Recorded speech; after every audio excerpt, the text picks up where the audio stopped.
Salve, sono Pino Lai, sono un apicoltore da 21 anni di Nuoro, profondamente innamorato della natura.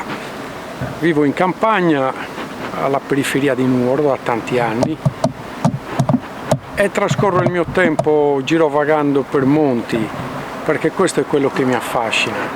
Tra le cose che mi piace più di tutto della natura è il mondo delle api.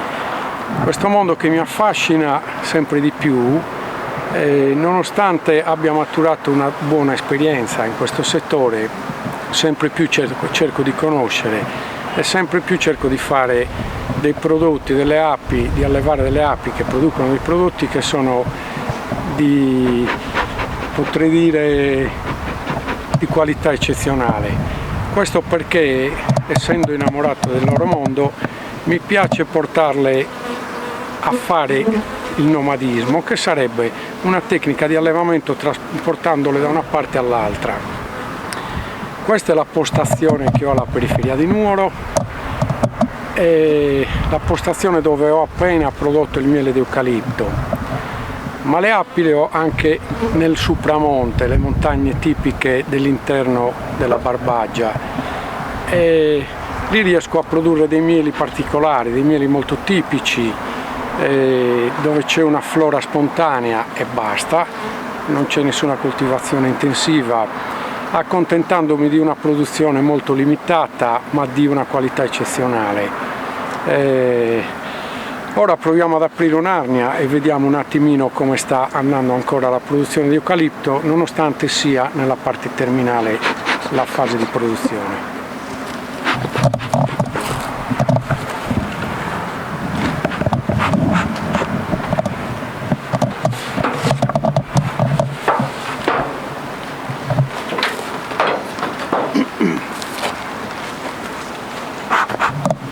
Prima di tutto spruzziamo un po' di fumo sulle api per renderle più tranquille.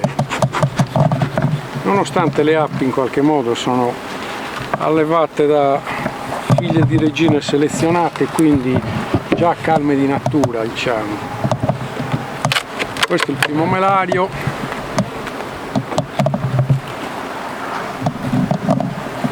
Che è stato appena riempito, però non più di miele d'eucalipto, quindi le api hanno già cambiato la produzione. Presumo che si tratti di miele di asparago, che è molto diffuso in questa zona, è un miele anche raro se vogliamo.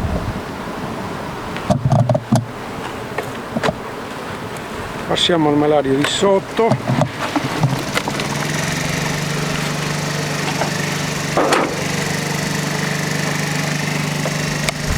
E anche qua le api possiamo dire che stanno lavorando bene.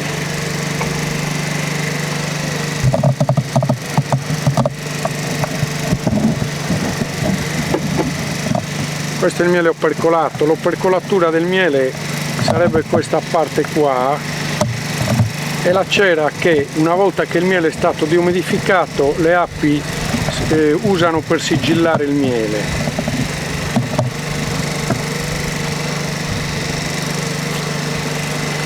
E passiamo a dare una piccola controllata anche al nido. Nel nido chiaramente vive la maggior parte della famiglia, dove c'è la perigina. Pesantissimo.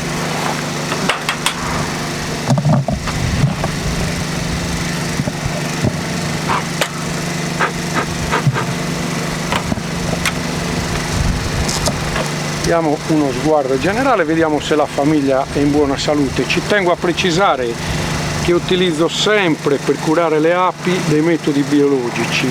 Le api, come tutti gli animali, sono soggette a malattie, anzi negli ultimi anni anche di più, e questo è un problema che purtroppo esiste a livello mondiale e non possiamo permetterci neanche di trascurarle, perché tutti sappiamo che sono l'insetto più fondamentale perché le specie vegetali si possano propagare e produrre.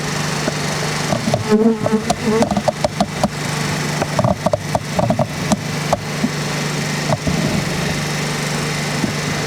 attimo se riusciamo.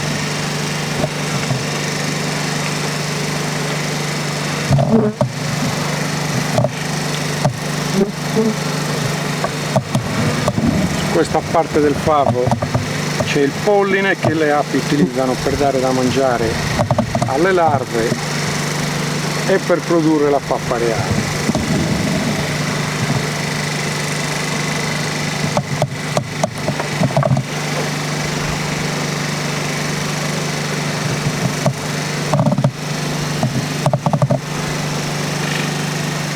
Qua c'è anche la perigina, possiamo vederla, eccola qui. È colei che si occupa del proseguimento della specie, diciamo così, perché ha l'unico ruolo nell'alveare di depositare le uova e quindi creare nuovi individui che poi saranno quelli che in vari ruoli che avranno nell'arnia continueranno sempre nella propagazione della specie fino a diventare come ultimo ruolo api bottinatrici, che sarebbero le api che vanno in giro per i fiori a portare il nettare e il polline. Tra le produzioni delle api c'è anche la propoli, che sarebbe quella che depositano per sigillare le fessure che possono esserci in un'arnia, tipo qua. Questa è tutta propoli che loro depositano, e la propoli sappiamo benissimo che è un antibiotico naturale che oggi come oggi viene utilizzato per tanti rimedi naturali, nelle cure della gola, soprattutto insomma nella cura delle ferite.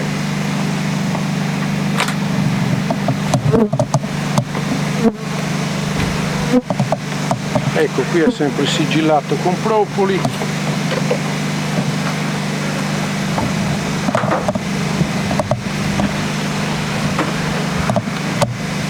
Possiamo dire che questa famiglia è in condizioni ottimali, sta lavorando bene e speriamo che continui a produrre.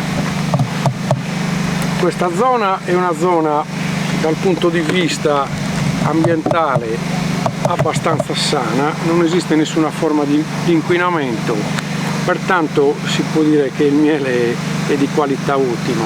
Ancora di più potrei affermare questo per i mieli appunto che produco nel Supramonte, che sono timo, fior di montagna, qualche volta di erbagata, che è una specie endemica del Supramonte, di castagno, perché lì ancora più siamo lontani dai centri abitati e non c'è proprio nessuna forma di inquinamento. L'unico inconveniente è quello della quantità, ma ripeto, vi assicuro che si tratta di una qualità eccezionale.